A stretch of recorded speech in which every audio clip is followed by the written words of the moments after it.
종교단체가 운영하는 비인가 교육시설에서 코로나19 집단 감염이 확산되고 있습니다. 학교도 학원도 교회도 아닌 비인가 시설의 방역 위반에 대한 처벌은 어떻게 되는지 짚어보겠습니다. 양지열 변호사 나오셨습니다. 어서 오세요. 안녕하세요.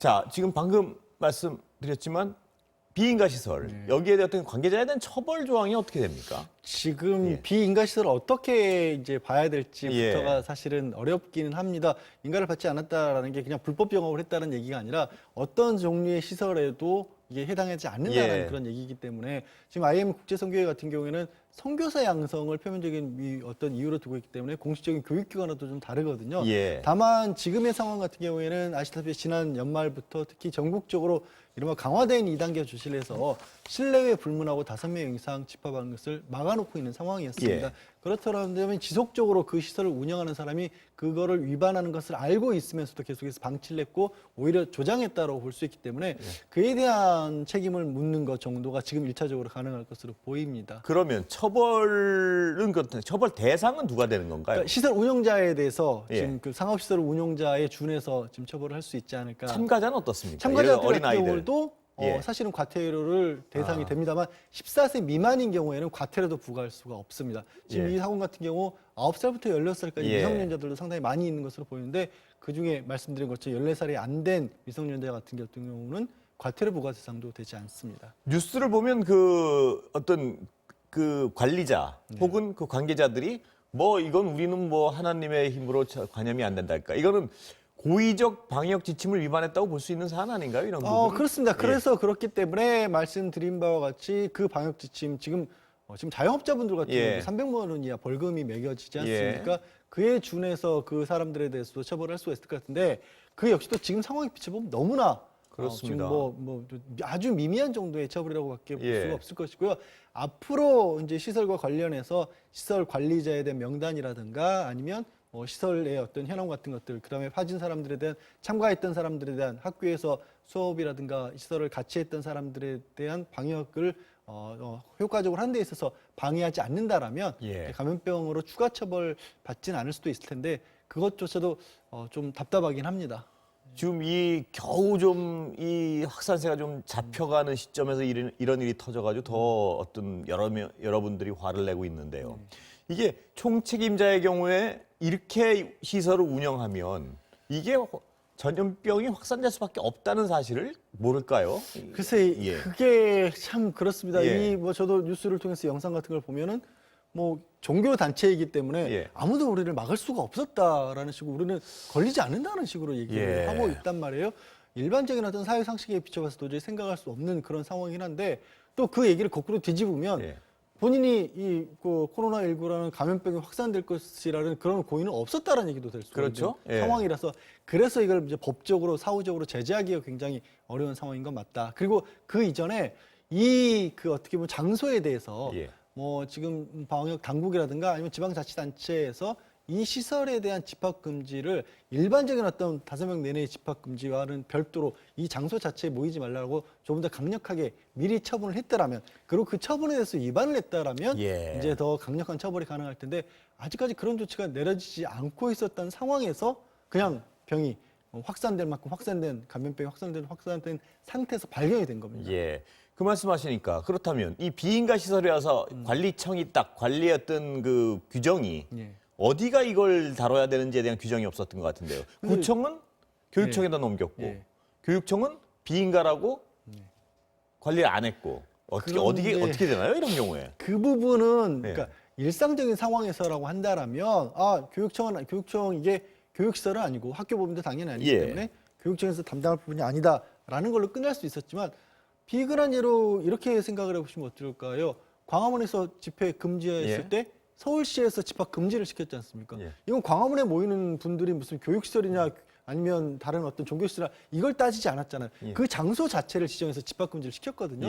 그렇기 때문에 이 민원도 여러 번 들어왔다고 합니다. 저것이 뭔가 좀 사람들이 너무 많이 몰려들고 있기 때문에 불안하다는 그런 민원이 제기가 될 정도였다면 조금 더 해당 지자체에서 적극적으로 그 시설 장소 자체에 대한 집합금지 명령을 내렸어야 되는 게 아니라 시설 폐쇄까지도 갔었어야 하는 게 아니냐 이런 아쉬움이 있습니다. 지자체가 어떤 규정이 명확치 않을 땐 지자체가 감독을 했어야 된다 이렇게 보시는 건가요? 지방자치단체장에게는 감염법에 의해서 예. 감염병 예방 및 확산에 필요한 조치를 취할 권리가 주어져 있습니다. 예. 그리고 그건 의무사항이기도 합니다. 예. 그렇다면 지자체가 일단 관리를 했는데 그걸 못한 데 대한 어떤 책임도 물을 경우에 그럴 소지도 지금 있는 상황입니다만 그게 이제 뭐 법적 책임이라기보다는 지자체의 지방자치단체에 해야 될 역할을 제대로 하지 못했다라는 부분인 거고 그로 인해서 만약에 추가적인 피해가 주변에 뭐 크게 발생을 했다라고 한다면 그와 관련한 어떻게 보면 뭐 국가나 지방자치단체의 과실에 대한 책임까지도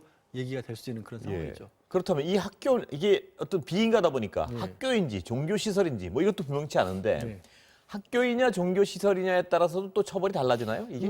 그거는 이제 지금 방역 당국에서 지침을 그때그때 방역 단계에 따라서 다르게 내놓지 않습니까? 예를 들어서 종교시설 같은 경우에는 수용 정원의 뭐 10%만이 이용할 수 있도록 한다든가 학교 같은 경우에는 지금 격일제로 나간다거나 아니면 정원에서 뭐 2분의 1 정도만 상시적으로 학교를 나갈 수 있다든가 이 규정을 지키도록 해야 되는데 문제는 말씀드린 것처럼 이곳은 사실 전혀 그런 것들에 해당이 안 되기 때문에 현재로서는 딱 떠올릴 수 있는 부분은 이미 이 방역 당국에서 전체적으로 내려놓고 있는 5인 이상 집합 금지에 모두 다 기본적으로 해당은 되고요.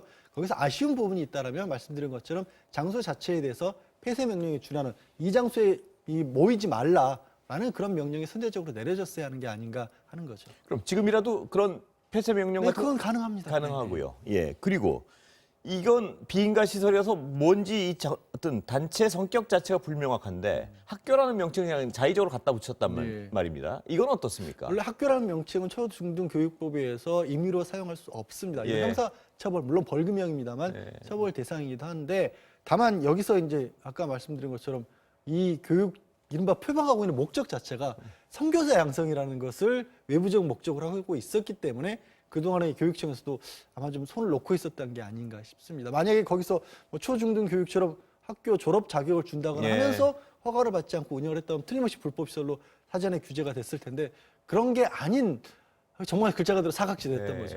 그렇다면 뭐 지금 발생한 건 발생한 거더라도 앞으로도 비인가 시설이나 어떤 정체가 분명한 어떤 단체나 시설이 자꾸 모일 때는 지자체 차원에서 예방적 차원에서 뭐 폐쇄 조치 같은 걸 해야겠군요. 해야죠. 그 폐쇄 조치라는 게 다른 게 아니라 집합 금지입니다. 자, 이 장소에 5명 이상 모이지 마라. 이 건물에 모이지 마라. 모이는 사람에게는 누구나 그 경우에는 명령을 직접적으로 위반했을 경우는 300만 원 이하의 벌금이 직접 부과가 될 수 있기 때문에 그게 가장 현재로서는 아마 강력하고 현실적인 방법이 아닐까 싶습니다. 다른 얘기 좀 여쭤보겠습니다. 경기도 공무원이요. 그 극우 사이트에 어떤 난잡한 글을 계속 올렸는데 그래서 그 임용을 막아달라. 무효화 시켰는데 법적 근거는 어떻게 됩니까? 그게? 이게 인사위원회, 경기도 인사위원회에 의해서 이루어진 결정이고요.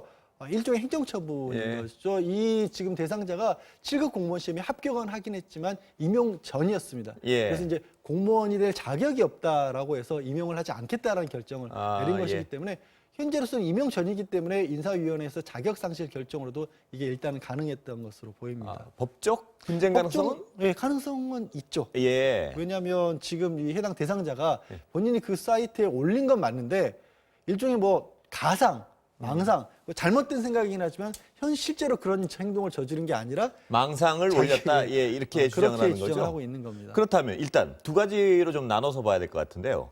그런 글을 올리는 행위 자체를 가지고 임용을 취소할 수는 있는 겁니까, 없는 겁니까? 그거는? 그 부분까지는 좀 다퉈질 것으로 그 법적 다툼의 여지가 있군요. 왜냐하면 설령 망상이라고 할지라도 거기에 나온 망상의 내용이 미성년자를 상대로 한 성범죄가 들어있거든요. 그런 정도라면 우리가 형사처벌의 대상은 안 되죠. 아무리 머릿속으로 나쁜 생각을 하더라도 형사처벌 대상은 아닐지 몰라도 공무원으로서의 공중을 많은 사람들을 상대해야 되는 업무를 할 수 있느냐라는 기본적인 품위와 관련된 부분, 자격 관련된 부분에서 충분히 이건 막아야 된다는 얘기가 나올 수 있습니다. 근데 미성년자나 어떤 그 망상을 올렸을지라도 미성년자가 아닌 일반적인 음란 글을 올렸을 경우에는 어떻게 되나요? 그것이 어떤 음란물 유포의 정도의 단계에 이른다고 한다면 그런 사유도 근데 공무원의 임용은 부적합하다고 판단할 수 있는 거 아닌가요? 수 있다라는 거죠. 제 얘기는. 그래서 이제 그게 행동으로 옮기지 않았더라도 그게 충분히 사회적으로 봤었을 때 법적으로도 음란물 유포에 해당할 정도의 내용을 사회적으로 도저히 감내할 수 없을 정도의 성적 수치심을 담은 그런 표현들의 글이라고 한다면 글 자체도 문제가 되는 거고요.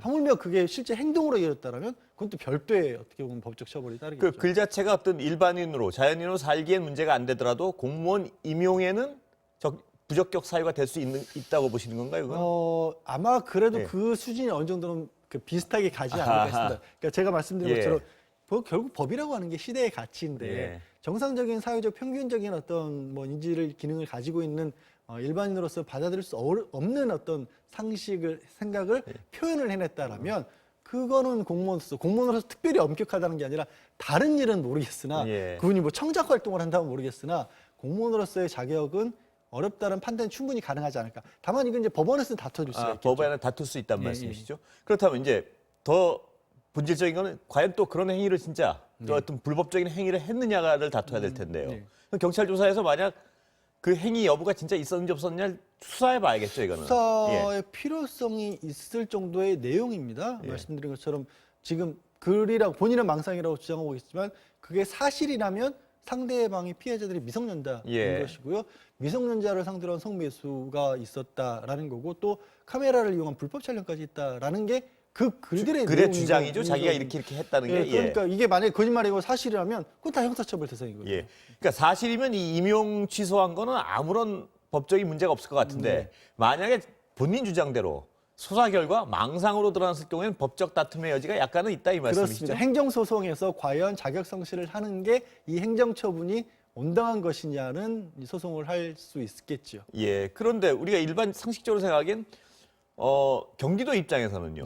그런 글을 올리는 사람을 대민 업무를 담당하거나 혹시 국민들 담당하는 어떤 공무원으로 적합하지 않다고 판단을 내린 것 자체는 아무런 하자가 없는 거 아닌가요? 충분히 그건? 그렇게 될 예. 수가 있을 것 예. 같아요. 그래서 아까 초반에 지금 임용이 되지 않은 예, 그랬어요. 시험에 합격한 상황이기 때문에 인사위원회에서 보다 폭넓게 재량권을 가지고 있다라고도 볼 수 있지 않겠느냐. 예. 그렇게 본다라면 행정소송을 하더라도 법원에서 이 처분이 잘못됐으니까 복귀시키라고 할 가능성이 좀 낮아질 것으로 예. 보이고요. 더 나아가서는 어떻게 보면 이제 설령 망상을 표현한 것이라고 할지라도 누군가에 대한 혐오라든가 예. 특정 인물에 대한 비하라든가 특정 상대방을 굉장히 어떻게 보면 모욕하는 그런 형태의 내용들이 들어가 있을 경우에 지금으로서는 명예훼손이나 모욕죄 말고는 처벌이 안 됩니다만 예. 그런 부분이 필요하지 않느냐는 논의는 끊임없이 있어 왔거든요. 이게 또 한 번 또 그런 논의를 또 한 번 더 일으키는 계기가 되지 않을까. 예. 뭐 예를 들어 다른 같은 경우 이제 포괄적 차별금지법 같은 것들이 광범위하게 인종이라든가 성별에 대한 차별할 경우에 이런 부분들을 그 자체만으로 처벌하는 법들이 해외에서 가지고 있기도 하거든요. 예. 우리도 과연 이런 법들을 할지 필요한지에 관해서 또 한 번 논의를 일으킬 것 같습니다. 예. 다른 문제로 좀 잠깐 넘어갔다 시간은 거의 다 됐는데 정리. 김종철 전 정의당 대표 문제 말입니다. 시민단체가 고발을 했습니다. 근데 정작 피해 당사자는 나는 그 고발을 원치 않는다. 이건 2차 피해다. 예. 어떻게 해석을 해야 되나요, 이거 법적으로? 예. 일단 법적으로 수사 자체는 가능을 합니다. 2013년 6월 이후로 성범죄에 대해서는 꼭 고소가 있거나 당사자가 원하지 않더라도 수사는 가능한데 예. 그건 법적으로 가능하다는 얘기고 실제 피해자가 피해 사실을 진술을 하지 않을 경우에는 이 사실관계의 파악 자체가 예. 안 되지 않습니까? 예. 그렇게 되면 현실적으로 어찌 보면 이제 처벌이 불가능한 거고요. 피해자가 원하지 않는데도 불구하고 경찰이 그 부분을 뭐 강제 수사를 하도록 만든다라면 그게 또 피해자 입장에서는 2차 가해다. 그런 주장을 하고 있는 거죠. 장혜영 의원 입장에서는 2차 가해라는 어떤 호소를 충분히 할 만한 네, 상황이다. 그렇습니다. 본인은 얘기하고 싶지 않은데 그 부분에 대해서 얘기하게끔 만들었어요. 물론 응할 필요는 없습니다만은 그런 환경을 만들었다는 것 자체가. 말씀하신 대로 응하지 않으면 그 응하지 사실관계 않는다고- 자체의 조사가 어려우니까요. 네, 그렇습니다. 예. 예. 오늘 여기까지 듣겠습니다. 감사합니다. 네, 고맙습니다.